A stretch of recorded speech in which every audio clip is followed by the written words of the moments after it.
era mukama wange bakambwe nnyo kamala ennaku ezo tawunikira akayakisagiddeko busaazi nti sente zibadde ez'okutwala bakansala e Mwanza okulambula okuyiga ate nga nakyo kikulu zigende ku mugga Lweza. Mukama wange nalabye obusungu abantu kata bankube bampiseemu n'empisebo naye njagala kubagumya bakansala bannange nga we mulabye omukulu ng'asoma wano omukulu Basanyufu njagala kumuwolopewa Ssekiboobo mutume Omubaka ambuulirire bakansala nti sente twazivuddeko bagende e Mwanza basome kubanga nakyo kikulu. Wano abantu beevuddemu nga mulabye sente basoma abantu sente bagambye katuzisonde ku Lwakabaka omugga tuguzeewo. Era ssebo Ssekiboobo kigenda kuba kyamaanyi nnyo kigenda kutusanyusa. Ssaabasajja lwali siima okuddako okuyitako ekyaggwe bw'oli muyisa mu kkubo lino mukama wange.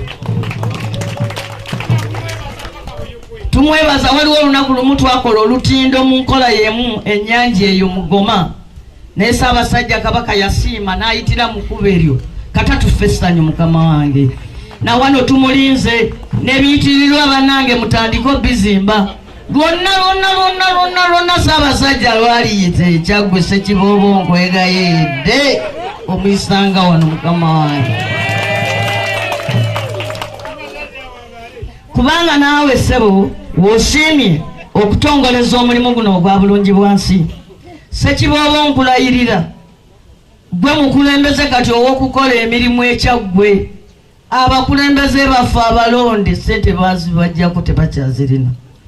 Palamenti bw'eneenyigiriza omukulembeze w'eggwanga n'ateeka omukono ku kiteeso kye twamuwa nti ave ku ssente za local governments ngenda kukomawo nkubuulire nti kati bazirina.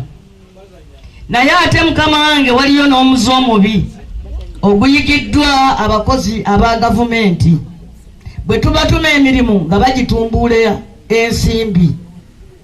Bwe twagezaako kugamba nti kale wakiri municipality yeewole olutindo tulukole bayinginiya abakugu olwajja wano ne bagamba nti luno olutindo lwakumalawo obukadde 4 nti okulukwatako obukwasi bwe tuti twetaaga obukadde 4 nga buli awo tulyoke tutandikeko.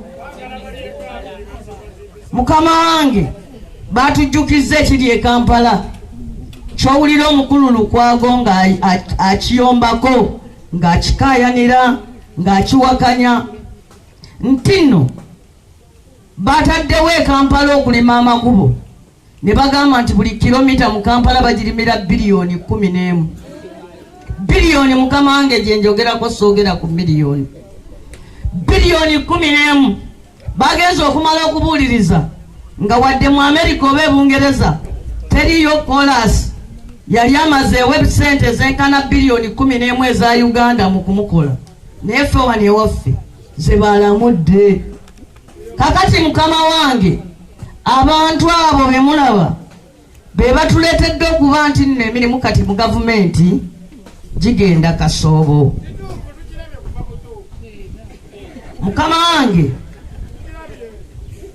abantu bano bwe bakuba omulanga gwa ssentebe ne nguwulira ng'omubaka waabwe ate banyamba buyambi kubanga tebampita kubayamba bampita kukola mulimu gwange kubanze ng'omubaka wa palamenti eri omufuzi ow'ebyobufuzi asinga bannange bonna mu kibuga muno. Sirina kuyimirira n'enkasuka mikono mu bbanga nti bitulemeredde. Sente Museveni yazitutte amanya gavumenti. Sente gavumenti eyawakati yazitutte ate osanga naye erina ebizibu kubanga singa erina sente singa yatuweereza dda. Tulina kilomita 196 mukono municipality kyokka twetaaga okugulawo enguudo endala tubeere nga tulina kilometers nga300 okubanga buli we tugenda waliwo ki ekkubo naye sofa tulina kilomita 196 naye lwe batuweereza sente nyingi batuweereza obukadde 600 omwaka bw'ogenda okugabanyamu tusobola busobozi kuteeka amafuta mu greda ne tuyisaamu nga ne malamu tetumutaddewo nga n'obujegere tetubukoze. Bwe twevaamu ne tukolayo kilomita ya kolasi emu tuba tutuddeko obukadde 4 kati nga tusigaza 2 okukola ku kilomita endala 195. Kakati emirundi egisinga tulemwa. Naye mukama wange nkulopera bwe twaze wano okudduukirira ate twasanzeewo abantu ne baagala okulemesa. Era mukama wange nsaba bw'onooba ng'osiimye Ssekiboobo bw'onooba oyogera abantu obabuulire obukulu obuli mu kukola omulimu mu linnya lya Kabaka. Guba tegukyali gwa byabufuzi, guba gufuuse mulimu gwa nnyinimu nga n'okuguwakanya oba okoze ensobi. Abamu nno okubawakanya mukama wange be basajja ba Kabaka abagenyi, naye abasajja ba Kabaka abagenyi tubasonyiwa kubanga oluusi oba oli awo baba tebannategeera bulombolombo na nnono.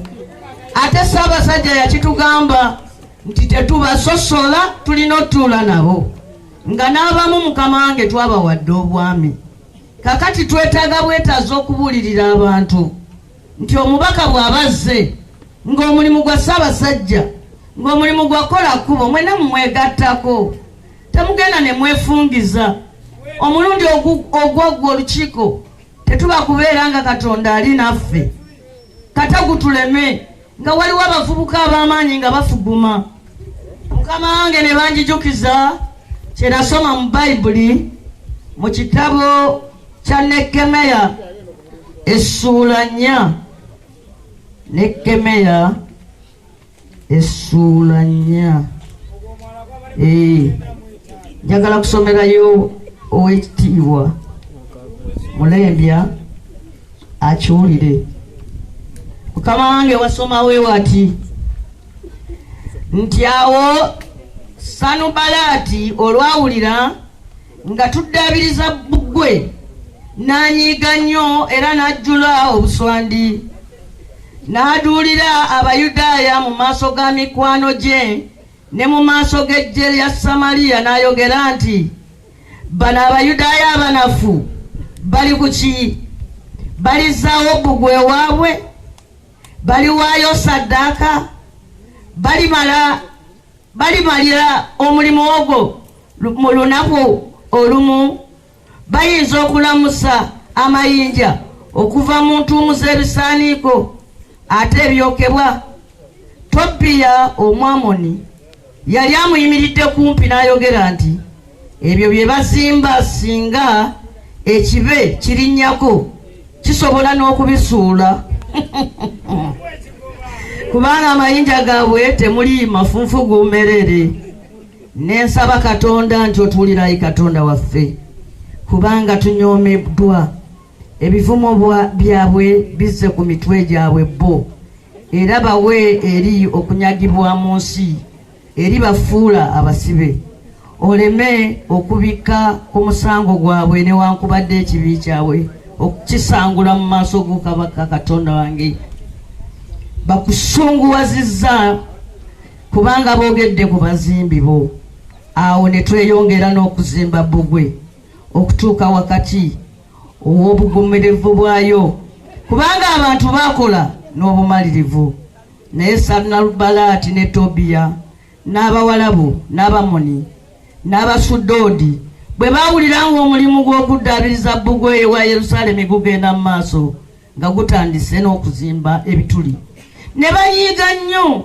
Bonna ne beegatta wamu ne basala olukwe okulwanyisa Yerusaalemi n'okugitabutabula. Ffe ne tusaba eri Katonda waffe, ne tuteekawo n'abakuumi ne bakuumanga emisana n'ekiro nga tuzimba okutuusa lwe twamaliriza bbugwe. Mu kiseera kyekimu abantu b'e Yuda ne boogera nti abakozi bagenda kuggwaamu amaanyi, ate nga wakyaliyo ebifunfugu bingi nnyo, ne tutayinza era tebayinza kuddaabiriza bbugwe. N'abalabe baffe ne boogera nti baliba tebannamanya newankubadde okiraba, tulibagwako kiyiifuyiifu era tulibatta ne tukomya omulimu ogwo. awo Abayudaaya abaali babeera okumpi naabo ne bajja ne batabulatabula emirundi 10 nga boogera nti balitulumba enjuyi zonna. Kyenava nteeka abamu ku bantu ku njuyi eza wansi eza Bbugwe awali amabanga nga balina ebitala n'amafumu n'emitego n'obusaale. Bwe namala okulaba embeera bwe yali n'engolokoka ne ŋŋamba abakungu n'abakulu n'abantu abalala nti temutya, mujjukire Mukama omukulu era ow'entiisa, mulwanirire baganda bammwe ne batabani bammwe ne bawala bammwe ne bakyala bammwe n'amaka gammwe. Katonda waffe yeebazibwe.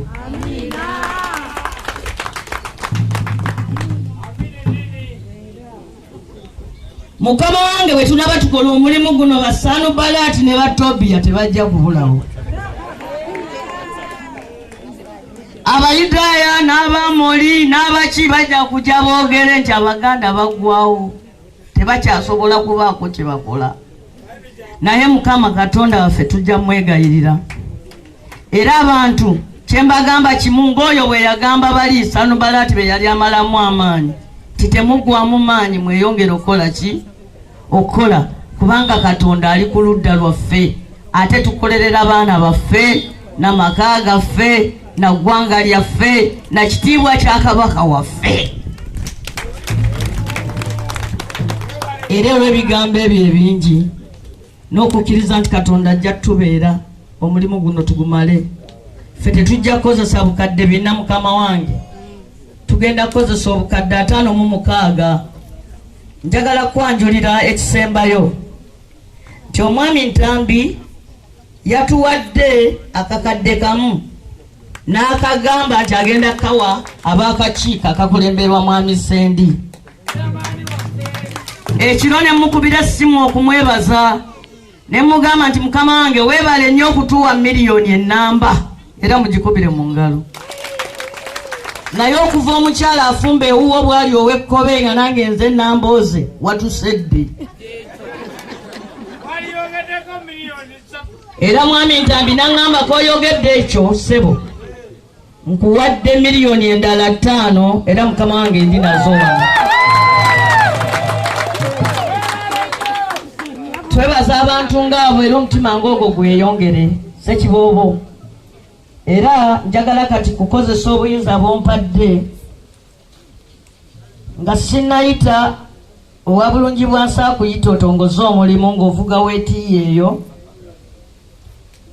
Njagala onzikirize nsooke mpite mukulembeze munnange mwami Kabanda akubuuzeeko mu bigambo 2.